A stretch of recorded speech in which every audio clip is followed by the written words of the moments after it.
Pas takimit me Venko Filipçen, kryetari i Odës Ekonomike të Maqedonisë Veri Perëndimore, Nuhi Aliu në prag të zgjedhjeve lokale, ka pritur në takim edhe kreun e VMRO DPMNE-s, njëherët kryeministrin Hristijan Mickovski, i cili në këtë takim erdhi me pjesën më të madhe të kandidatëve për kryetar komunash. Në takim, siç njoftoi Aliu, është biseduar për kërkesat e Odës Ekonomike të Maqedonisë Veri Perëndimore, respektivisht për problemet me rrugën në zonën industriale në Vizbek, zhvillimin e zonës ekonomike në Saraj dhe problemeve lokale me të cilat janë ballafaquar ndër vite bizneset.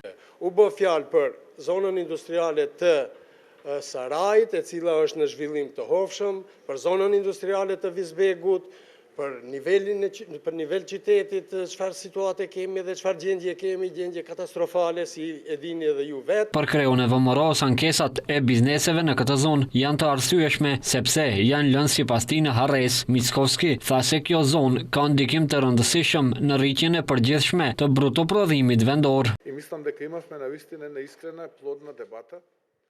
Kishim debat të fryshëm, debat që bazoi në kërkesa dhe shembuj konkret për probleme që duhen zgjidhur, dhe kjo është shumë e rëndësishme. Me të drejtë reagojnë biznesmenët nga kjo zonë, sepse e shihnin se në çfarë gjendje është e lidhja me ta. Qarkoria në lagjën Mumin Potok ka mbetur askund, kurse pjesëmarrja e kësaj zone në rritje të bruto prodhimit vendor të përgjithshëm të vendit është i konsiderueshëm. Ndryshe, kërkesa më konkrete e Odës Ekonomike të Maqedonisë Veri Perëndimore është rregullimi i rrugës që lidh zonën industriale të Vizbekut me pjesën e ngelur të qytetit dhe me pikën kufitare në Blac, për të cilën premtime për rregullim kanë marrë për më shumë se 10 vite. Këto tema, veç me kreun e opozitës dhe të qeverisë, kreu i Odës Ekonomike të Maqedonisë Veri Perëndimore pritet të diskutojë edhe me partitë dhe koalicionet shqiptare, të cilat pritet të takojë së shpejti.